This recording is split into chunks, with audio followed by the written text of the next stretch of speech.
Good morning everyone, welcome back to my channel. आप सभी का बहुत बहुत स्वागत है मेरे चैनल पे और साथ ही साथ मेरे ऐप पे एक बार फिर से। तो हम लोग बिहार स्पेशल पढ़ रहे हैं और बिहार स्पेशल में हमने पढ़ा था 16 महाजनपद के बारे में। पिछले वीडियो में हमने पढ़ा था कि 16 महाजनपद में से कौन कौन से महाजनपद बिहार में स्थित हैं।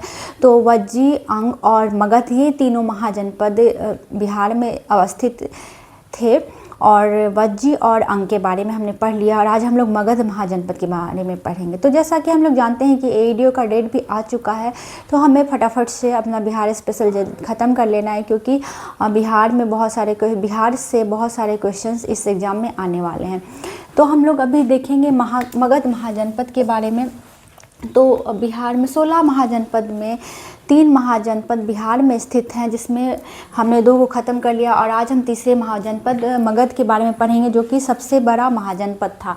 तो बिहार के दक्षिण पश्चिम क्षेत्र में स्थित एक प्राचीन महाजनपद था। बिहार के दक्षिण और पश्चिम क्षेत्र में स्थित मगध एक प्राचीन महाजनपद था। इसका उद्गम गया और पटना के बीचों बीच था। मगध महाजनपद का उद्गम गया और पटना के बीचों बीच था।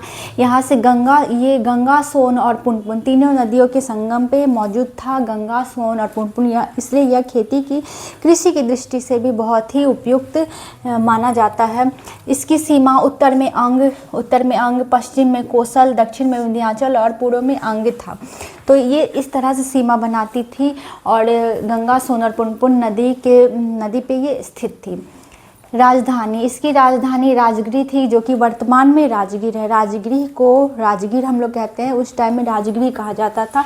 तो मगध की राजधानी राजगीर थी। बाद में पाटलिपुत्रा, जो कि पटना हम लोग जानते हैं, उसे पाटलिपुत्रा के नाम से जाना जाता था, वो बना दी गई। तो पहले राजगीर थी, बाद में पाटलिपुत्रा।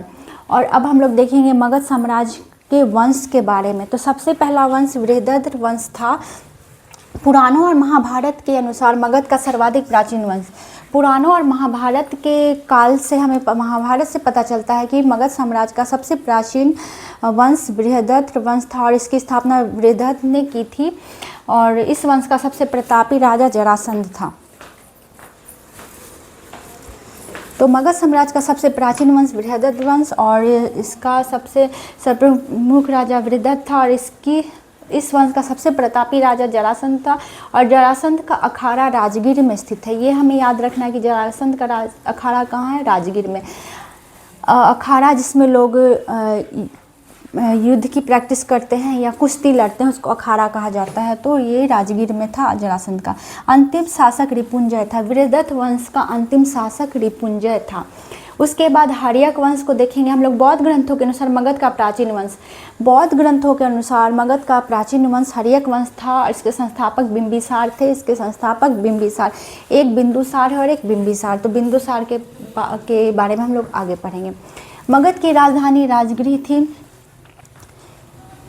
वैशाली। और मगध का साम्राज्य विस्तार बिंबिसार के शासनकाल में। तो मगध का साम्राज्य विस्तार बिंबिसार के शासनकाल में स्टार्ट हो जाता है। बिंबिसार के शासनकाल में मगध का साम्राज्य विस्तार हुआ। स्थायी सेना, बिंबिसार ने मगध में स्थायी सेना बनाई। इसके पहले स्थायी सेना नहीं थी, तो बिंबिसार ने मगध में स्थायी सेना बनाई। बिंबिसार के साम्राज्य विस्तार की नीति। बिंबिसार के साम्राज्य विस्तार की 2 नीतियाँ थी। पहली थी युद्ध नीति और दूसरी थी विवाह नीति। तो एक वो युद्ध करके अपने साम्राज्य का विस्तार करते थे और दूसरे वो विवाह करके साम्राज्य विस्तार करते थे। विवाह के बाद उनको वहाँ का क्षेत्र दहेज में मिल जाता था। इसके अंतर्गत उन्होंने लिच्छवी की राजकुमारी चेलना से विवाह किया और उन्हें लिच्छवी की राजधानी चेलना से विवाद करने के बाद वज्जी के हिस्से उनको दहेज में मिल जाते हैं। तो बिंबिसार अपना क्षेत्र इस तरह से बढ़ाता है, या तो युद्ध करता है या तो विवाह करता है। और इसके शासनकाल में एक वैद्य था जीवक। वैद्य बहुत ही सर्वप्रमुख वैद्य था जीवक, जो कि अवंती के राजा चंद्रप्रद्योत का इलाज करते हैं पीलिया के रोग से। तो अवंती के राजा चंद्रप्रद्योत को पीलिया हो जाता है और उसका इलाज कोई नहीं कर पा रहा था। तो बिंबिसार अपने राजवैद्य जीवा को भेजते हैं और जीवा को उनको ठीक कर देता है पीलिया से। फिर बिंबिसार का शासन 52 वर्ष तक रहा। बिंबिसार का शासन जो है वो 52 वर्ष तक रहा।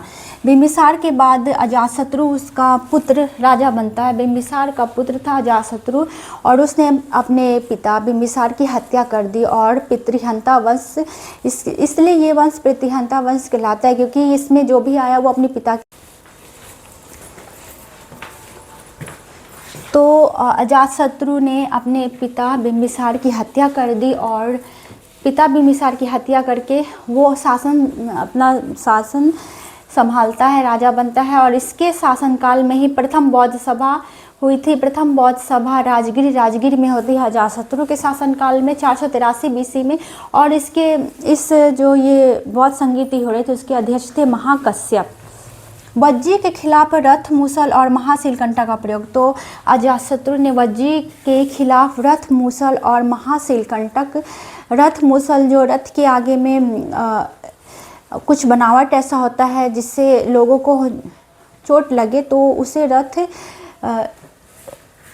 रथ मूसल और महाशिलकंटक मतलब कुछ तरह के ऐसे औजार थे या ऐसे अस्त्र शस्त्र कह लें हम लोग जिसका प्रयोग सबसे पहले प्रयोग अजातशत्रु ने किया था वज्जी के खिलाफ। रथ मूसल और महाशिलकंटक। वज्जी को मगध में मिलाने के लिए रथ मूसल और महाशिलकंठा का प्रयोग अजातशत्रु करता है और अजातशत्रु को कुनिक के नाम से भी जाना जाता है। अजातशत्रु का दूसरा नाम था कुनिक। उसके बाद अजातशत्रु का पुत्र आता है उदयन। ये भी अपने पिता की हत्या कर देता है। तो अजातशत्रु अपने पिता बिंबिसार की हत्या करता है और उदयन अपने पिता अजातशत्रु की हत्या करके राजा बन जाता है, इसलिए इसे पितृहंता वंश कहा गया। गंगा और सोन के संगम पर पाटलिपुत्र की स्थापना होती है और राजधानी पाटलिपुत्र, और उदयन जो है राजधानी मगध की राजधानी पाटलिपुत्र फिर से कर देता है। वैशाली से पाटलिपुत्र फिर से हो जाती है। तो यहाँ हम लोग देखेंगे कोई भी साम्राज्य बदलता था तो वो राजधानी को वैशाली या वैशाली से पाटलिपुत्र कर देता था। फिर इसका अंतिम शासक नागदशक था। इस वंश का अंतिम शासक, हर्यक वंश का अंतिम शासक नागदशक था।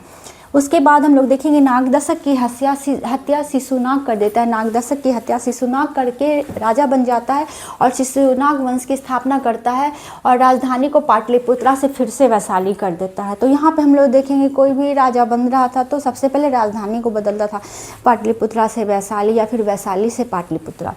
तो नागदशक की हत्या करके शिशुनाग फिर से वैशाली कहाँ ले जाता है, राजधानी को पाटलिपुत्रा से वैशाली ले जाता है। कालाशोक शिशुनाग का पुत्र था। कालाशोक शिशुनाग का पुत्र था जिसे काकवर्ण कहते हैं और राजधानी वैशाली से पाटलिपुत्रा। ये भी राजधानी को पाटलिपुत्रा से वैशाली।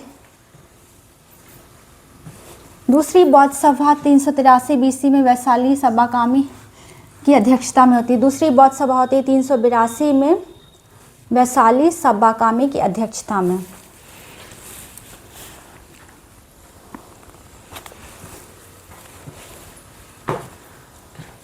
तो कालाशोक जो है वो राजधानी को वैशाली से पाटलिपुत्रा स्थायी रूप से बना देता है, पाटलिपुत्रा। दूसरी बौद्ध सभा 382 ईस्वी में होती है BC में वैशाली में और सबाकामी की अध्यक्षता में। अंतिम शासक था महानंदी नंदीवर्मन। शिशुनाग वंश का अंतिम शासक था महानंदी, जिसको नंदी वर्मन भी कहते हैं, और महापद्म नंद के द्वारा महानंदी की हत्या कर दी जाती है। महापद्म नंद एक व्यक्ति था जिसने नंदी वर्मन की हत्या कर दी और नंद वंश की स्थापना करता है। नंद वंश बहुत ही क्रूर शासक का वंश रहा। नंद वंश के संस्थापक थे महापद्म नंद, जो कि गैर क्षत्रिय राजा थे और उन्होंने शपथ ली थी कि वो क्षत्रियों का विनाश कर देंगे, इसलिए उनको परशुराम भी कहा गया है।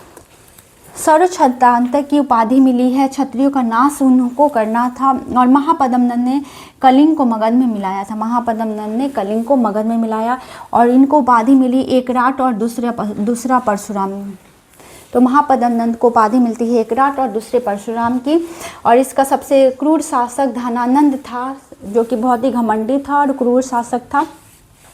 इसी के राज दरबार में चाणक्य थे और चाणक्य का इन्होंने अपमान कर दिया था और उसके बाद चाणक्य वहाँ से निकल जाते हैं। अपने बालों को खोल करके और प्रण करते हैं कि जब तक मैं इस वंश का नाश नहीं करूँगा, इस पूरे वंश का विनाश नहीं करूँगा, तब तक अपने बालों को नहीं बांधूंगा। और उसके बाद उन्होंने ही मौर्य साम्राज्य की स्थापना करवाई थी। तो इसके बारे में हम लोग आगे पढ़ेंगे। और 326 बीसी में यूनानी आक्रमण हुआ था। 326 बीसी में यूनानी आक्रमण होता है भारत पर सिकंदर के द्वारा। तो इसी वंश के टाइम में यूनानी आक्रमण होता है भारत पर सिकंदर के द्वारा। और सिकंदर की सेना व्यास नदी पार नहीं कर पाती है। सिकंदर की जो सेना थी वो व्यास नदी पार नहीं कर पाती है। और 124 प्रकार का कर, ये धनानंद जो था वो 124 प्रकार का कर लगाता है लोगों पर। बहुत ही क्रूर और घमंडी शासक था। और इसके बाद हम लोग पढ़ेंगे मौर्य साम्राज्य के बारे में, जिसकी स्थापना चंद्रगुप्त मौर्य करते हैं। और चंद्रगुप्त मौर्य को शासक बनाया किसने? तो चाणक्य ने, जो यहाँ धनानंद के राज दरबार से अपमानित होकर निकलेंगे। और उसके बाद उन्होंने एक बालक को देखा जो कि खेल रहा था, और उस बालक को वो शिक्षा दीक्षा दे करके एक बहुत ही प्रतापी राजा बनाएंगे। और वो बनेगा चंद्रगुप्त मौर्य साम्राज्य का संस्थापक, जो कि हम लोग पढ़ेंगे नेक्स्ट वीडियो में। तो आई होप कि आपको ये वीडियो अच्छा लगा हो। आप इस वीडियो को एक बार और देखेंगे तो अच्छे समझ में आएगा, क्योंकि हिस्ट्री एक ऐसा चीज़ होता है जिसको 2 से 3 बार देखने में ही समझ में आता है। तो इसका आप लोग नोट्स बना लें। और अभी हमारा सीरीज इसी तरह से चलेगा फटाफट से। और मौर्य साम्राज्य पढ़ने के बाद हम लोग पढ़ेंगे मौर्योत्तर काल और गुप्त काल के बारे में।